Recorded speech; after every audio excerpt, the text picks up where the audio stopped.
Let's get to some tangibles here, Brad. Let's start with AMC's Mad Men. 17 nominations for Mad Men. AMC trying to convince cable providers, the pay TV providers, to pay them more money. And here's our first chart. ESPN is the juggernaut when it comes to getting monthly fees from these cable players for each subscriber. They get more than $5 for each one. AMC is way down on the list. They get 26 cents. So the theory is that these Emmy nominations ultimately can help them in that negotiation. Yeah, 26 cents is pretty much the average of what any cable network gets, and your chart points out cable networks that compete with AMC and don't get anywhere near the Emmy nominations like a TNT or a USA or a TBS are getting more dollars. So I think that's part of the issue with the negotiating with AT&T and now Dish, that, getting higher carriage fees. But on the flip side is Mad Men is available just about everywhere. They get AMC got 2.5 million unique visitors last month, according to ComScore. It's the most popular show, Mad Men is, on Netflix. Over 3.5 million people watched season 4. On Netflix, the show only had 2.2 million on Sunday nights for the premiere of the show. So, you got to wonder about the value is as AMC has spun off of Cablevision and they're looking for more revenue streams.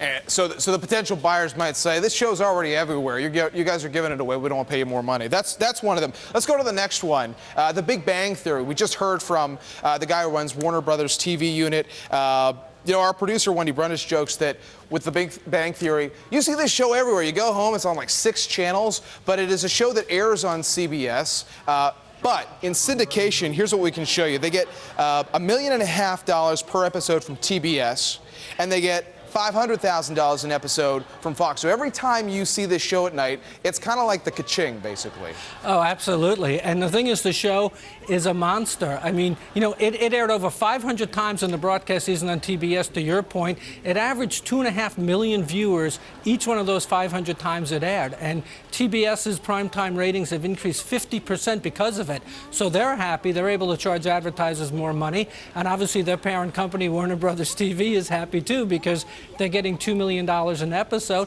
It gets over 10 million viewers on syndication, which makes it among the top ranked. And also on CBS, despite all of the opportunity to see this on other screens, it's still a top 10 show with over 13 million viewers every Thursday night. So there's no end to sight in this. And this is the first year that they've gone into off-net. So I expect that they're going to be selling more license fees for these shows down the road, like Seinfeld and Friends.